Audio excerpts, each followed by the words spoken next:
Hi there, Steve Kaufman here. I'm off to Montreal tomorrow morning.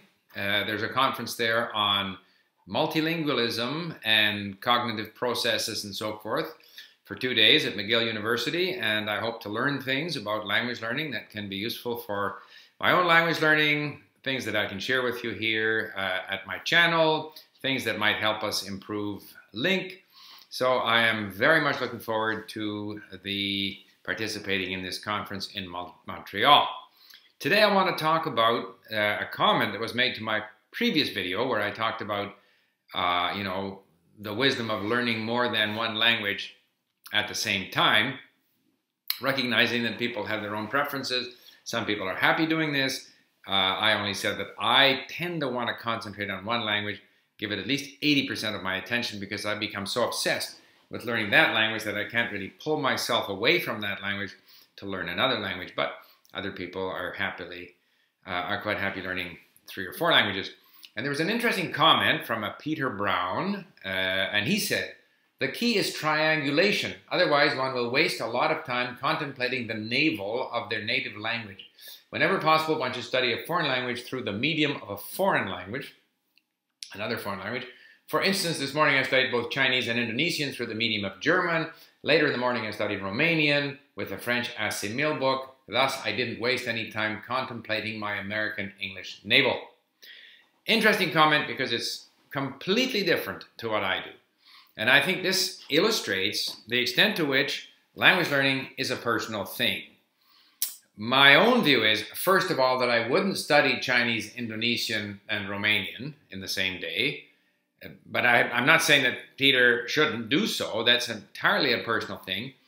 And second of all, I think that the question of studying language B through language C, for me, has no resonance. It makes no sense to me whatsoever, because my goal when I'm learning a language is to get into the target language as soon as possible, as much as possible. So I spend very little time reading, say, grammatical explanations, and it wouldn't matter to me. Let's put it this way: the grammatical explanations, either they're in a language that I know very well, which could be, say, English or French or Japanese, because I used some Japanese material for studying Korean, or if it's in a language I don't know very well, then it just confuses me even more to be referring to some other language that I don't fully understand to explain grammatical concepts that I'm going to have a hard time understanding anyway. So I wouldn't do that. Similarly with dictionaries, because obviously I use dictionaries. We have dictionaries at LINC. My dictionaries at LINC are set to English, because English gives me the quickest, most concise and clear indication of the various possible meanings of this new word.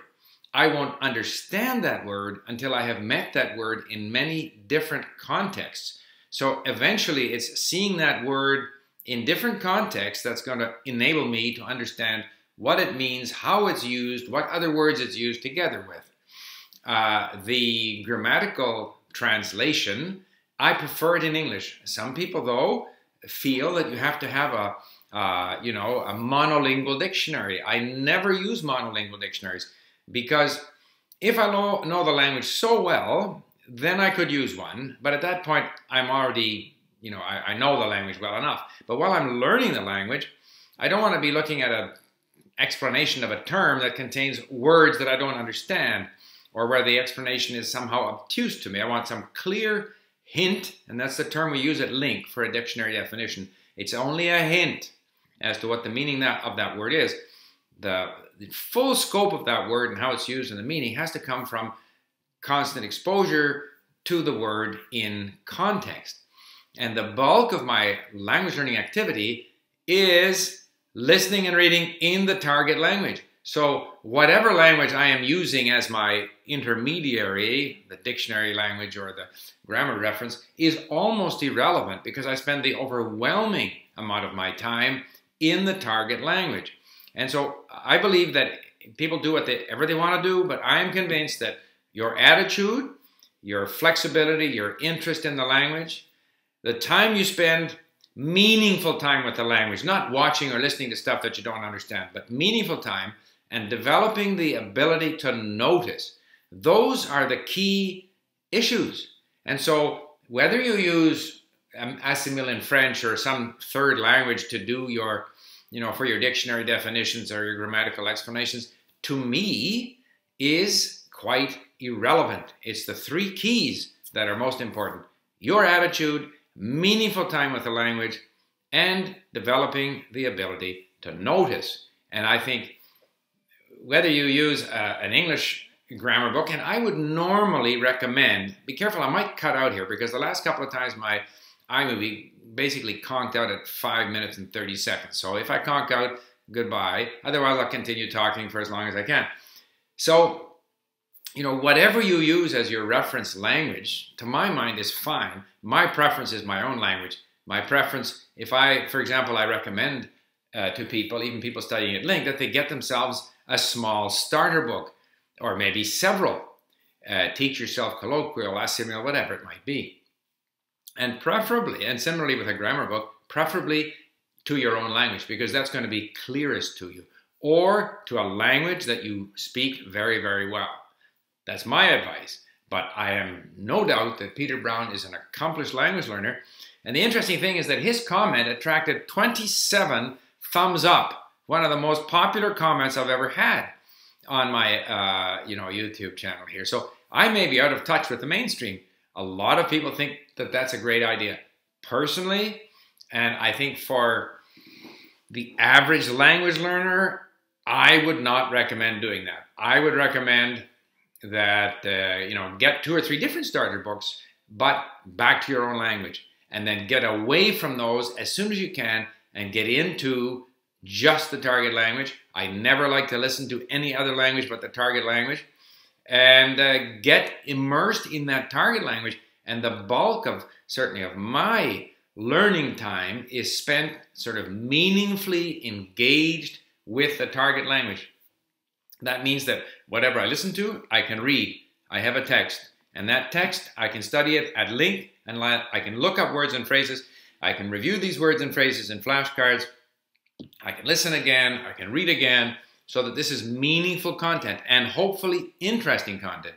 And so I spend the bulk of my learning time with that kind of material in the target language, with reference to a dictionary in my language, or a language like French, which I know very, very well.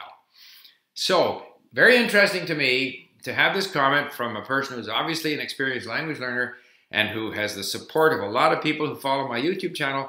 And I feel that the key is triangulation. This is his term, because triangulation, I looked it up, normally implies, determining the position of, position A with reference to position B and C. He uses it for language learning, but he says otherwise one will waste a lot of time contemplating the navel of their native language. To me, I spent very little time with my native language.